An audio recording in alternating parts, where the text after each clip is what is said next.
Welcome to the Graduate Job Podcast, your home for weekly information and inspiration to help you get the graduate job of your dreams.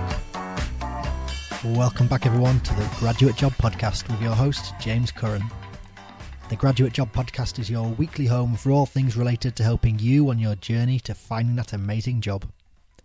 Each week I bring together the best minds in the industry, speaking to leading authors, entrepreneurs, coaches and bloggers who bring decades of experience into a bite-sized weekly 30-minute show.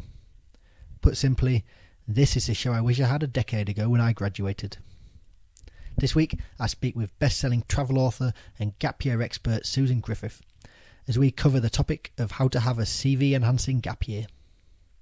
Susan shares her decades of experience in how to work your way around the world, sharing how to plan and execute an amazing gap year or two. She provides great insight into beginning to plan the gap year and the best ways to volunteer, teach English and work around the globe. If you're looking for travel inspiration after your finals or need excitement and a break from a job that's not going anywhere, then this is the episode for you. Hello and welcome to the Graduate Job Podcast. I'm excited today to be speaking to Susan Griffith. If you've ever read any books on travelling or taking a gap year, you will know Susan. She's a best-selling author of Work Your Way Around the World, Teaching English Abroad, Gap Years for Grown-Ups, and Your Gap Year, to name just a few. Susan, a very warm welcome to the Graduate Job Podcast. Thank you, James. I'm happy to be here with you. So I've given our listeners a very brief introduction of your work, but before we jump into the topic of travel today, would you like to tell us a little bit more about yourself and how you became a best-selling author? I don't know if it's exactly technically best-selling, but anyway, I came from Canada some decades ago to this country, and after university I got a job in publishing, and the little publisher in Oxford specialized in books about working abroad. So I already had an interest in traveling all over the world, but I wasn't specifically interested in writing about working or volunteering, but that's how it came about that I became sort of expert over the years in those topics. So I guess you can judge from my accent that I am working abroad myself and have done for a long, long time. So the Graduate Job Podcast covers all aspects of helping people to get the job of their dreams. And a major part of that is proving to employers that you're an interesting candidate who they should hire with transferable skills and outside interests and having done something different to the many, many other candidates. And travel is a fantastic way to do this, and it's going to be the topic of today. So starting at the beginning, why should students and graduates think about taking a year out and going traveling and working?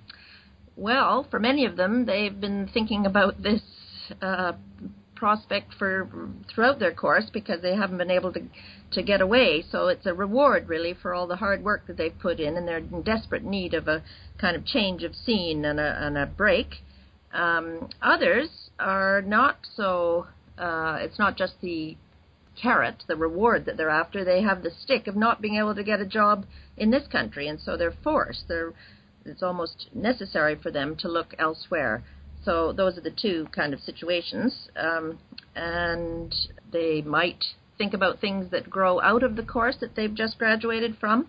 So environmental studies or development studies or many, many courses, they can find some sort of relevant position in a foreign country. It may not be paid. We'll get on to that later. But anyway, or it might just be something completely different. They just want to go and work on an organic farm or something physical after all the sitting around in libraries. So there are many reasons. No, and I completely agree with the first one, and I know it was one of the many things that, it was one of the reasons that got me through all the revision was having light at the end of the tunnel of a year out at the end of finishing uni. Good. And the second point you made about going abroad to get the work and get the skills, it's definitely something that I recommend to some of the people that I coach is instead of being in a 9-to-5, possibly not the best job over here, is go abroad, do something exciting, and it'll look more interesting on the CV than, say, working in the call centre. That's right, absolutely. Or even if you can sometimes do a kind of not very exciting job abroad, and at least then you're experiencing another culture, possibly learning another language. Even that is preferable. I just heard yesterday about a young graduate from Liverpool who's working, or he's been living in the Netherlands for the last couple of weeks looking for a job, and he's got one working for an online gambling company. It doesn't sound that exciting, but it's better than sort of just sitting around at home feeling miserable and having that job, I think. No, completely. And also it shows that if you're looking at someone's CV and it shows that they've, worked abroad, it shows that they're proactive and, go-getter. Have and initiative, yeah. Mm-hmm. Definitely. So it's a cliche, Susan, that the world is a big place, and it is. And I know when I was planning the first of my 2 years out, a year out before university, it was a daunting prospect that I could go anywhere and do anything, and it became a little bit too daunting with too many options. How would you recommend that people narrow down the range of options that are available to them in terms of where they go? Yeah. Well, I think the first step would be to just sort of sit down and clearly think about what you want to do or what you're capable of doing, and make a list of your kind of ideal 5 places, 5 kinds of placement, kinds of job. They may not be realistic, but once you start investigating, you'll discover what is possible, what isn't possible. So I think the internet is a terribly daunting place to start, because you just go from one possibility to another, and lots of these organizations make them sound exciting, and you just don't know where to begin. So I think I would say start with a book which sort of structures the way you can think about it. So you might just think, oh, well, I don't want to consider that whole category of expeditions or something, because that's not me. And then and just focus on the kinds of experience that you're after, or kinds of work that you want to have. And after you've done that, then you can go to the internet and tweak, find out the nitty-gritty details of the kinds of things you want. But that would be one way of narrowing it down. Many other external factors will narrow down your options. So, for instance, whether or not you can get a work visa for countries is a huge factor. And so I'm sure everyone out there is aware that you can work in Europe in European Union countries, if you are an EU citizen yourself, without any difficulty. But outside that, you have to look quite carefully at what the requirements are. So there are working holiday visas in countries like Australia, New Zealand, Canada, which graduates can, or you don't have to be a graduate, but young people aged 18 to 30 are eligible to apply for.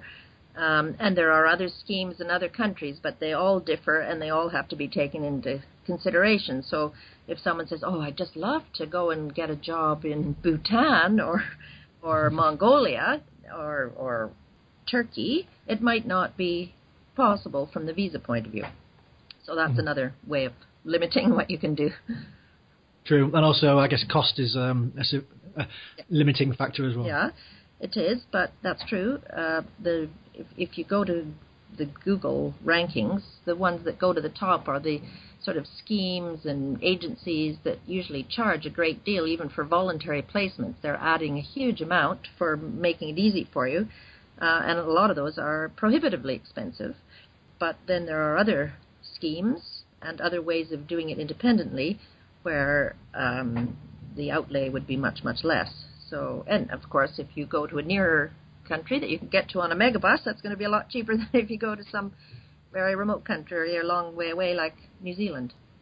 So starting with teaching, which is something close to my heart, because after university I spent a year teaching English in China. Very good, yeah. Which was an amazing opportunity. Yeah.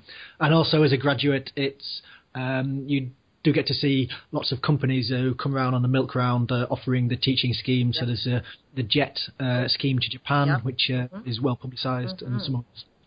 Firstly, if people wanted to go teaching, what eligibility criteria are there? Is it enough to have a degree, or are there any other qualifications which you'll need? Well, it differs, of course. So that JET scheme, which you referred to, which is an excellent scheme sponsored by the Japanese government to put graduates mostly into state schools as sort of assistant teachers helping the local language teachers. That's a very good scheme, but on the whole, they don't care if you have a teaching English as a foreign language qualification on top of your graduate degree or your university degree. They're mainly looking for the right kind of personality, which they try to ascertain in an interview.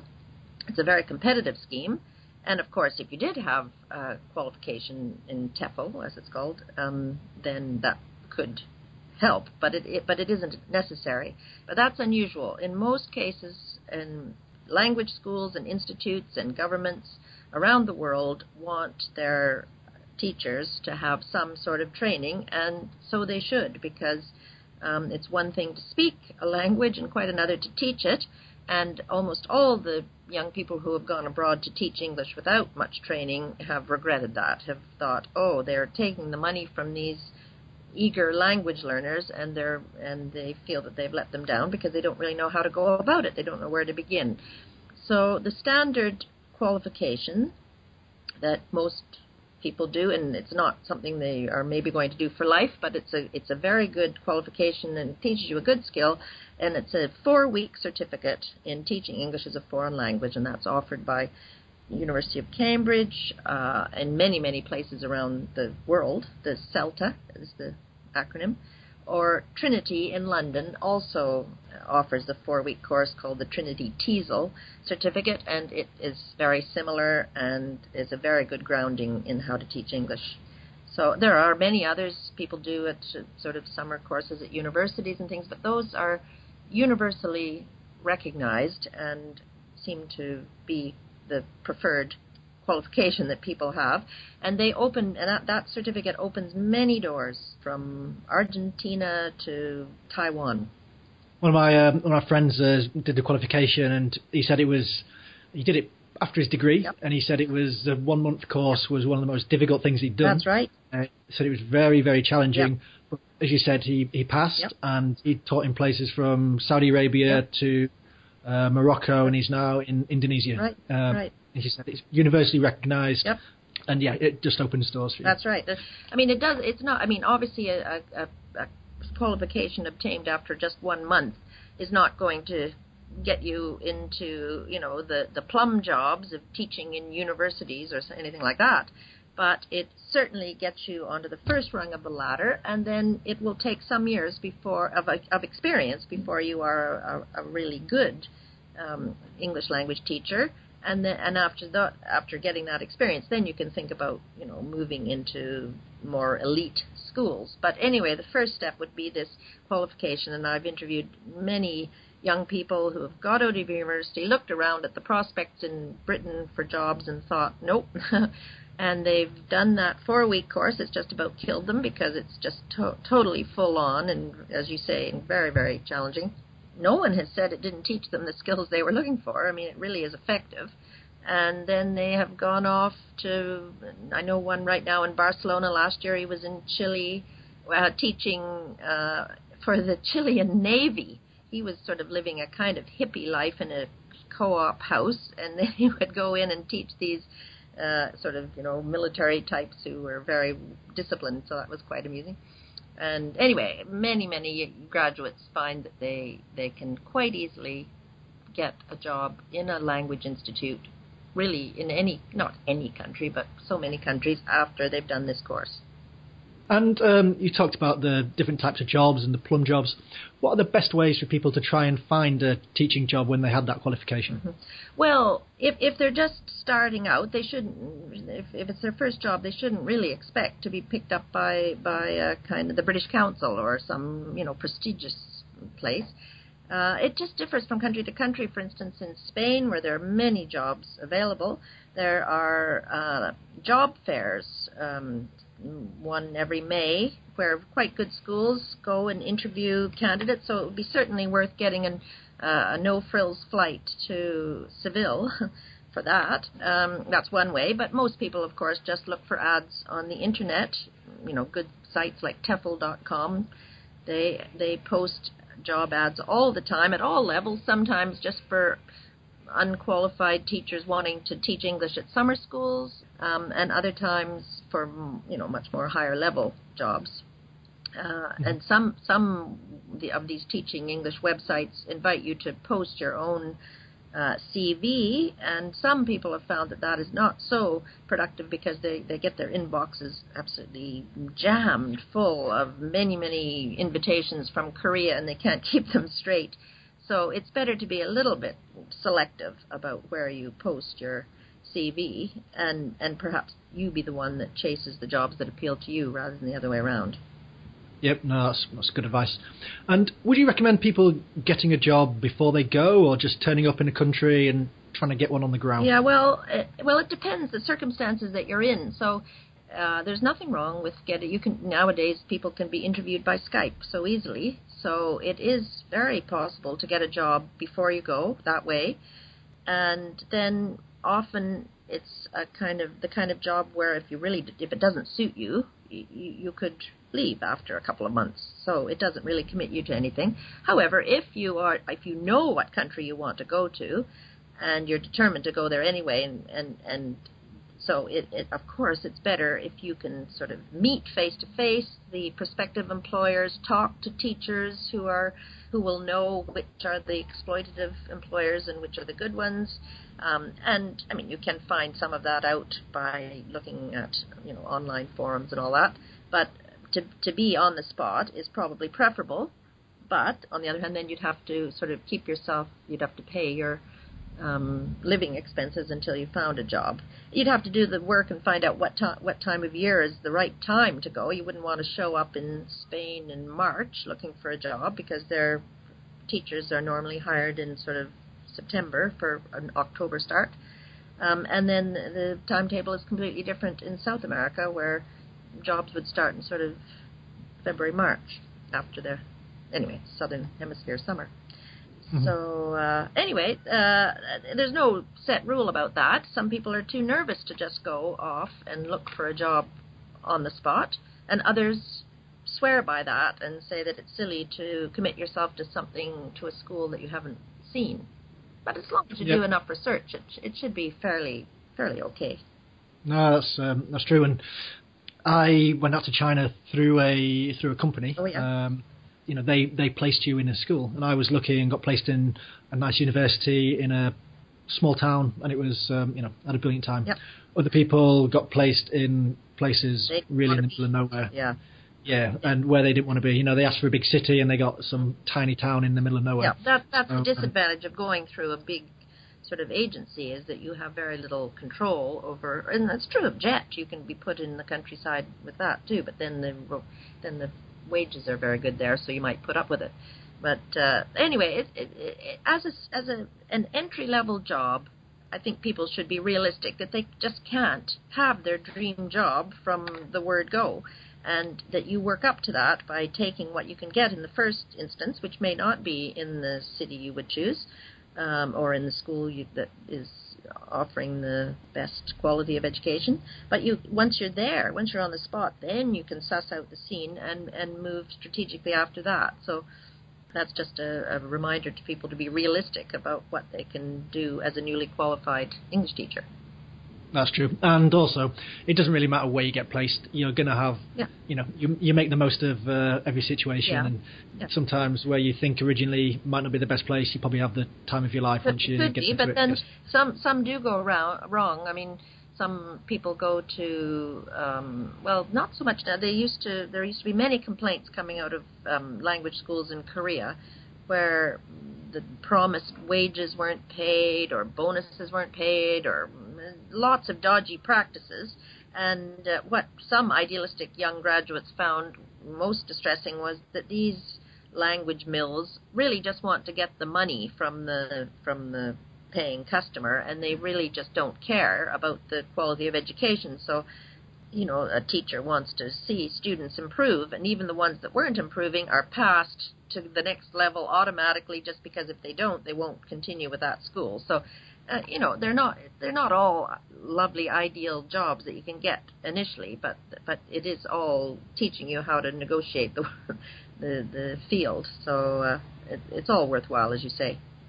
True, especially for the questions you get on online application forms for graduate schemes, which ask around difficult situations you've had, or when you face a challenge. That's exactly right. You can spin all of these experiences, even the negative ones, later to be kind of character building, teaching you to think on your feet, defend your rights. All these things can be really useful life skills.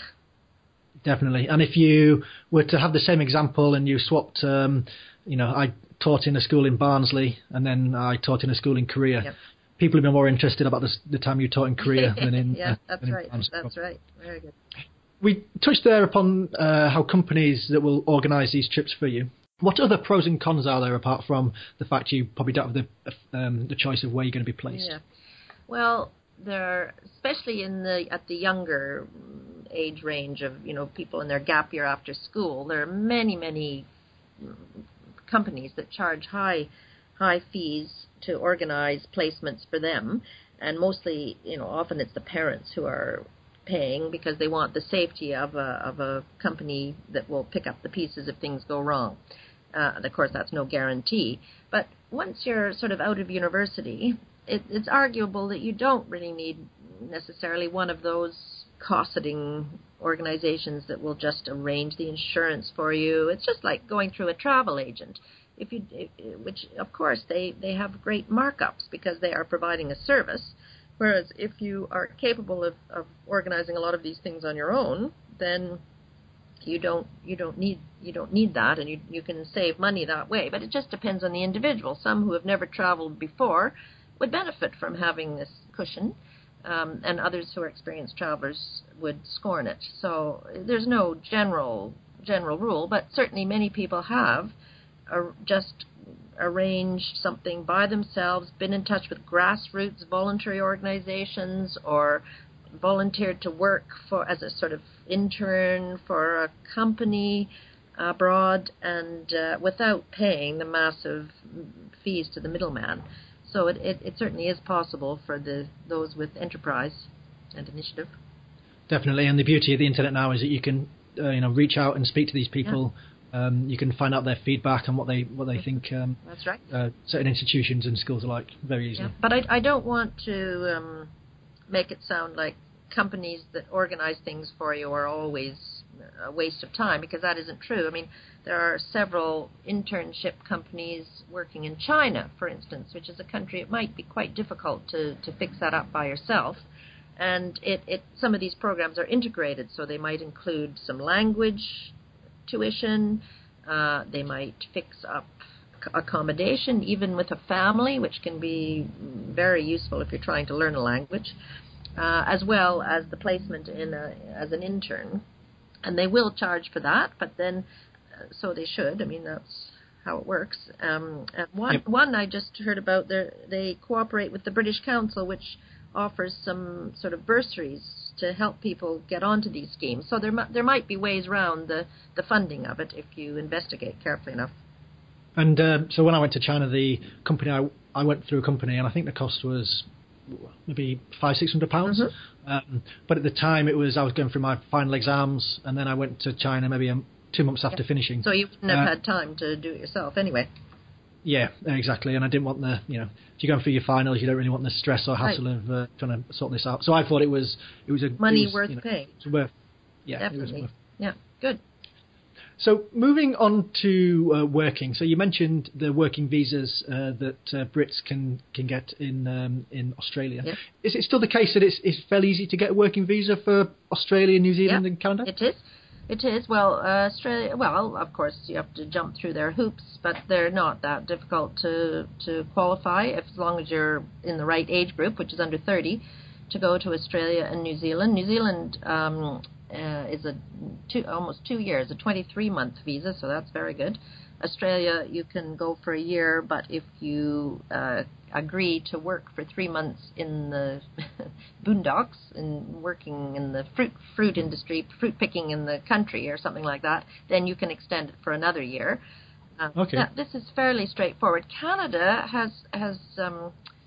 is also like that, but it's so oversubscribed that it's very difficult just to get the application in on the day they're released. It's a bit like getting tickets for Glastonbury or something. So I just noticed that on March 12th, which was just now, last week, they released their first tranche of visas, and they were gone within 12 minutes. Wow. So you have to really be on the ball for that one. There'll be another release possibly in about a week. They don't even tell you the date. So although it's easy enough to qualify, in that case it's quite difficult to get one just because of sheer numbers of people applying. And then a lot of people, of course, are interested in the United States, and the great old organization BUNAC is still going and still helping graduates and not necessarily graduates get sort of working visas for the summer for the USA. So that it makes that easier. Yeah, and BUNAC, is it? Can you only do it whilst you're at university? Are you able to do it following university? I haven't looked at this for a while. I think there are different schemes. For one, you do have. I think you can be in your year after graduation, but not after that for some. But then there's one of the schemes for working on summer camps is not confined to students, as I recall. I haven't looked at this for a while, so I may not have that quite right. But anyway, there are some opportunities for non-students, but there would certainly be an age limit. I've had friends who've done BUNAC and spoke of it really, really highly. Yeah. I mean, there's an opportunity to go to the States. It's very difficult as you get older. So, take the opportunity whilst you can. That's right, it is. I mean, there are other visas people apply for. There's the H visa, which can be seasonal work, but then it's circumscribed by many qualifications, so that people used to get that visa to work in the ski resorts of Colorado where there was a definite shortage of workers.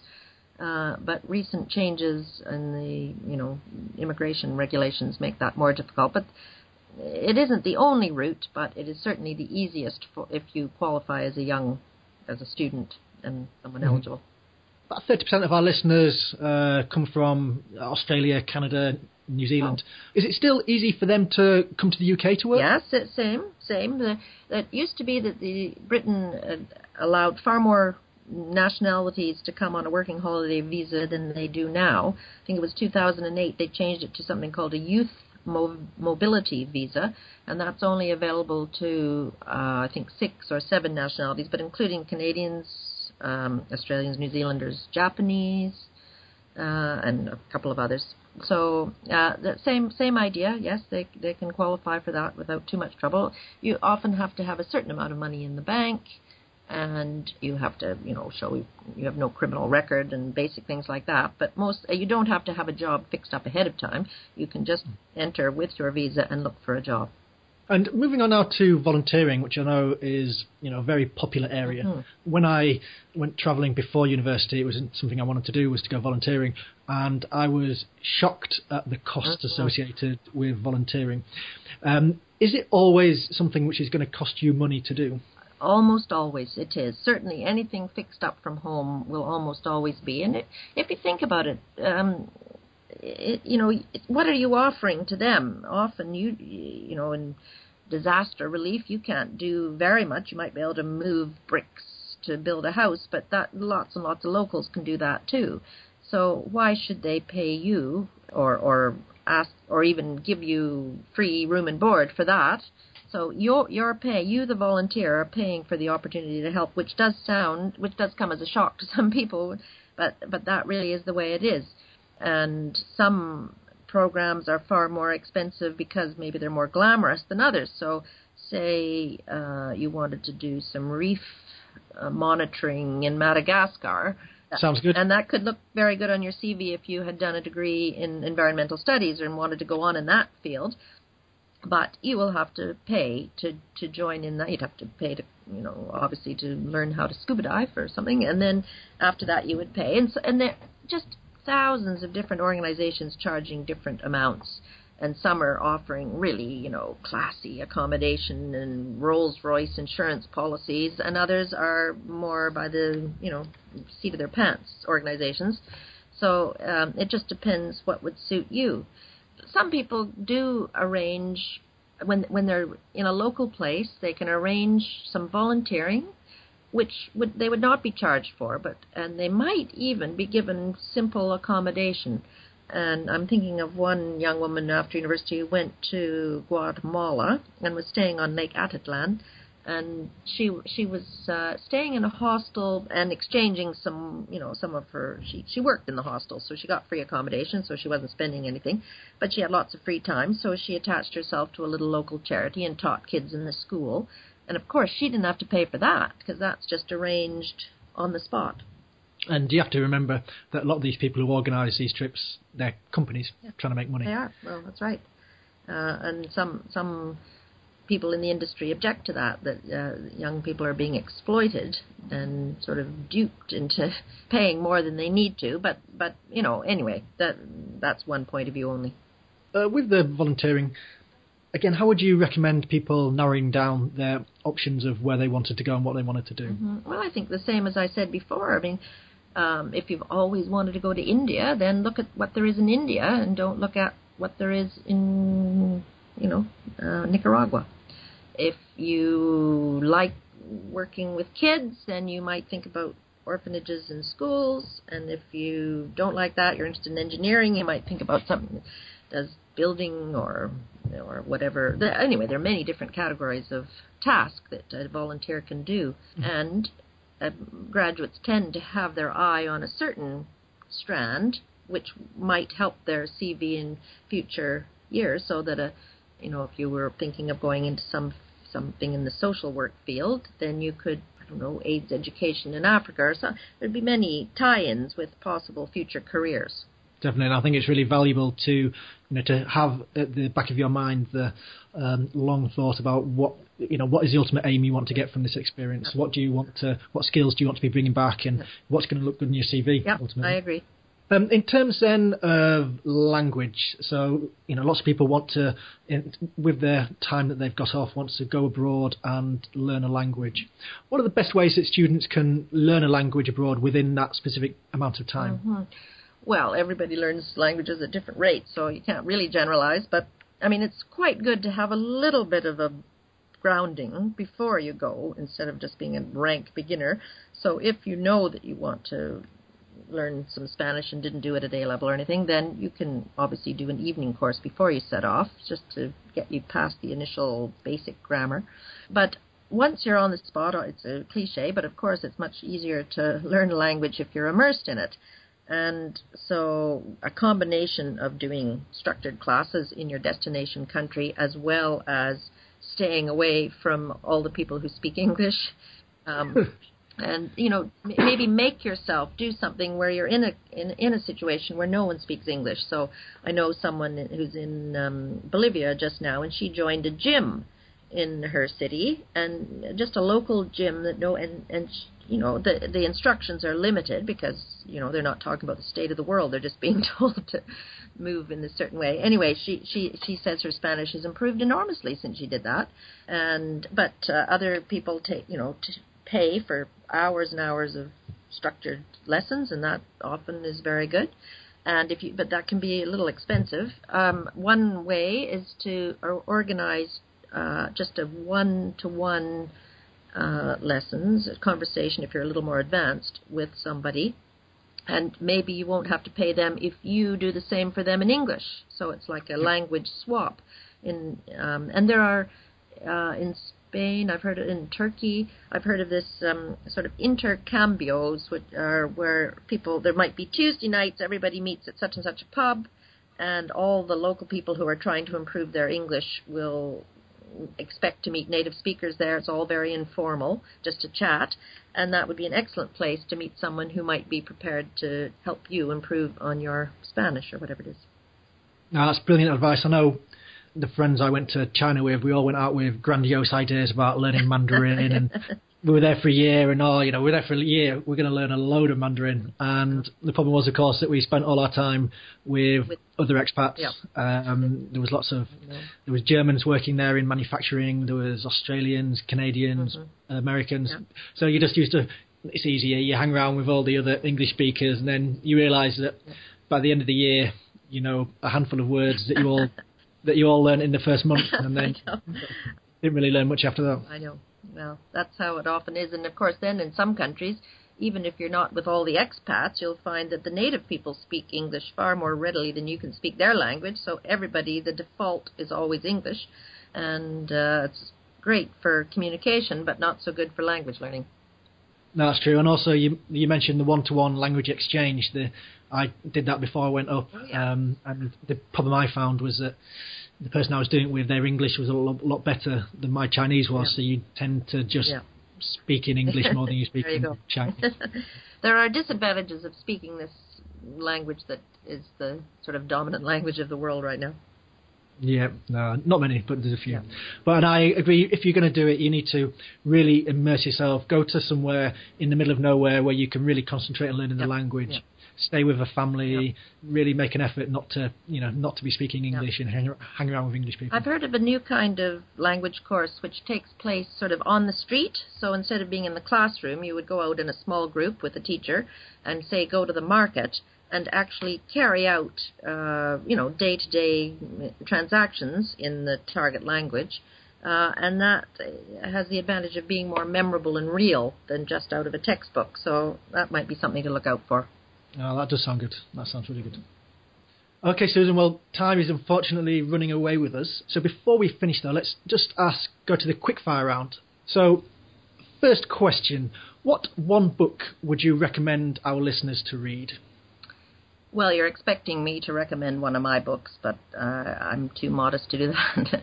So, I don't know. I love so much travel writing. But one that I read quite recently, which I really enjoyed, was published by Brat Publications, which is a guidebook publisher. And they've collected together all sorts of tales from their writers of when things went wrong. It's called The Irresponsible Traveler, Tales of Scrapes and Narrow Escapes. And some of them are so hairy and entertaining. It's very nice to read them in an armchair rather than experience them. Oh, that sounds good. It's probably not one to give your parents just before you go away on a year abroad. No.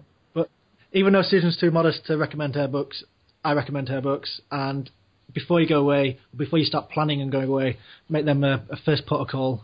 They will answer a lot of your questions that you have and inspire you to go to amazing places and do amazing things. Mm-hmm. So, next question. One website you would recommend? Well, there's one I contribute to, which is like a travel magazine, an online travel magazine, which has very good writing, I think, called perceptivetravel.com. But for more practical things with links to so many organizations in the world of international travel and educational resources, there's one called goabroad.com where you can go to the section on internships, volunteering, jobs. So that's a very useful one too, goabroad.com. Sounds perfect. And I will link to that in the show notes. So listeners, check out the show notes at graduatejobpodcast.com and you'll find all the links to everything that we've discussed today. And finally, Susan, what one tip would you give listeners that they can implement today in their job hunt? Well, maybe I'll put my modesty aside and I'd say that you should go to the library, the bookshop, and have a look at one of the books that, which will, as you say, try to inspire you, but also provide realistic parameters to what you can consider. So if you're interested in teaching, my book, Teaching English Abroad, has country-by-country sections and all information about training and all the background stuff. Or if you're just thinking of winging it around the world, get my book, Work Your Way Around the World, today. Excellent. Susan, thank you for your time today. Before we finish, how can people get in touch with you and your books and your work? Yep. Well, the books are, in bookshops and libraries, as I say, or they're published by Crimson Publishing, which you can Google and order them from the website, or, of course, through Amazon and all those other kinds of bookshops. And I'm always looking for stories of from people who have worked abroad teaching or whatever it is to put in my my future editions of books. So I'm happy to have people contact me. They can find my email address on the publisher's website. Excellent, Susan. And I'll link to everything you mentioned there in the show notes, as I mentioned. Very good. Thank you. Thank you so much for your time today. It's much appreciated. It's been a pleasure. My thanks again to Susan Griffith for her time and insight. I hope today's episode has given you wanderlust to pack your bags and want to explore the world. My takeaways from today to carry with you. The first is to think explicitly about travel and working abroad in terms of the benefits it can give your CV and job applications overall. The benefits a focused gap year will bring you both personally and professionally are huge. Companies are global in scope and increasingly want candidates who also have experience globally. Second languages are a must for many firms, so get out there and immerse yourself in a culture while you do it. Answering detailed 200-word application questions about difficult situations you've faced, or your public speaking competencies, how you relate to people from different cultures. All of these you'll be able to tick off without a problem, and with interesting examples that will make interviewers want to listen if you start talking about foreign locations where you did them. Have a cold, hard, honest look at your experiences currently on your CV. Is it getting you the results you want? If not, think about what a stint abroad teaching, working or volunteering might add to it.